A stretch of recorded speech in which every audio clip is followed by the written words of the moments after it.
كلنا مرينا بالمواقف ده.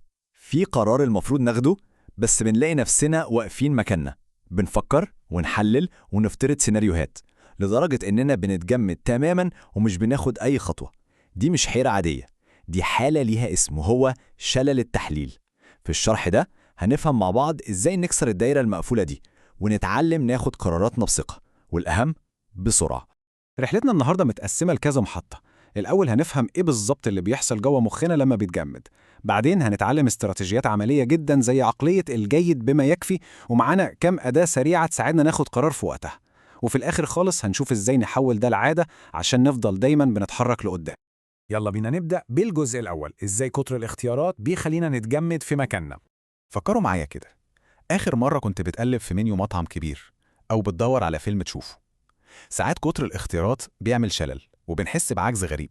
الشعور ده مش لوحدك اللي بتحس بيه، دي ظاهرة معروفة جدا ومنتشرة.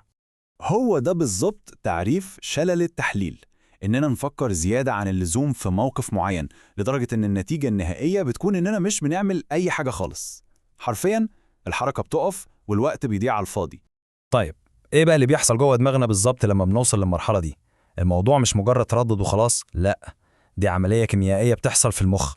الموضوع على فكرة مش عيب في شخصيتنا، دي عملية إدراكية بحتة.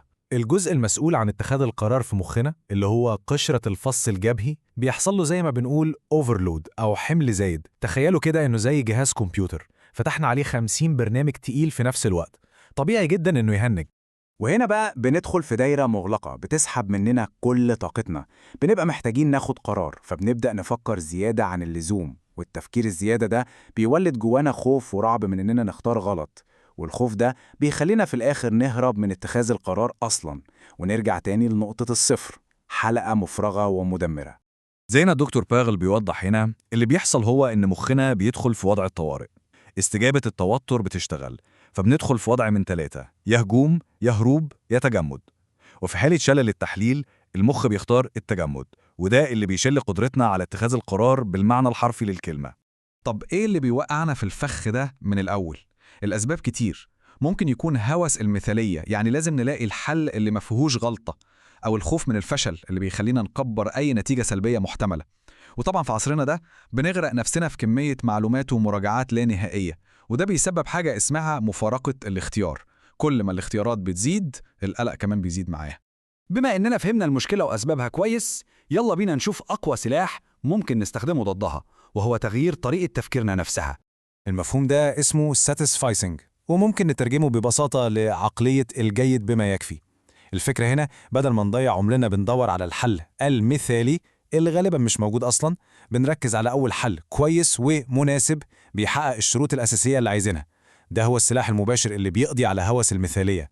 طيب، إزاي نطبق ده عملياً؟ الموضوع بسيط. أولاً، قبل ما تبدأ أي بحث حدد بالظبط إيه هي أقل المواصفات اللي محتاجها. ثانياً، حط لنفسك ديدلاين، وقت نهائي صارم. ثالثاً، أول اختيار يقابلك ويحقق الشروط دي اختاره فوراً وكمل. لازم نقتنع تماماً إن قرار كويس كفاية متاخد دلوقتي أحسن بكتير من قرار مثالي مش هيجي أبداً. دلوقتي بعد ما ظبطنا العقلية وطريقة التفكير، محتاجين صندوق أدوات عملي، حاجات نستخدمها فوراً لما نحس إننا بدأنا نتجمد تاني. الجدول ده عبقري جدا لأنه بيساعدنا ندي كل قرار حجمه الطبيعي. يعني لو القرار بسيط زي شراء حاجة بأقل من $100، مش منطقي أبدا نضيع أكتر من نص ساعة بحث، ده قرار ثانوي. لكن لو القرار كبير ومهم، طبيعي نديله وقت أطول للبحث. الفكرة كلها إننا نمنع نفسنا من تضييع ساعات في قرارات تأثيرها في حياتنا محدود أصلا. ودلوقتي عدة الطوارئ السريعة، كام أداة نستخدمها في لحظتها أول ما نحس إننا بدأنا ندخل في دوامة التحليل الزيادة. أول وأقوى أداة هي الوقت. لازم نحط لنفسنا ديدلاين، حدد ساعة للبحث وشغل تايمر قدامك. أول ما الوقت يخلص البحث بيقف والقرار لازم يتاخد. الضغط المصطنع ده بيجبر مخنا إنه يركز ويخلص. لو قدامنا 10 اختيارات، طبيعي إن مخنا يتعب. الحل السحري هنا هو قاعدة الخيارين. بسرعة كده استبعد كل الاختيارات الضعيفة وركز بس على أقوى 2. فجأة القرار اتحول من صداع مقارنة 10 حاجات لمقارنة بسيطة بين حاجتين بس. ده بيخفف الحمل على المخ جدا وبيخلي القرار أسهل بكتير. كل اللي فات ده كان حلول لحظية، لكن الأهم هو إزاي نحول كسر الشلل ده من مجرد رد فعل مؤقت لعادة دايمة في حياتنا وأسلوب تفكير.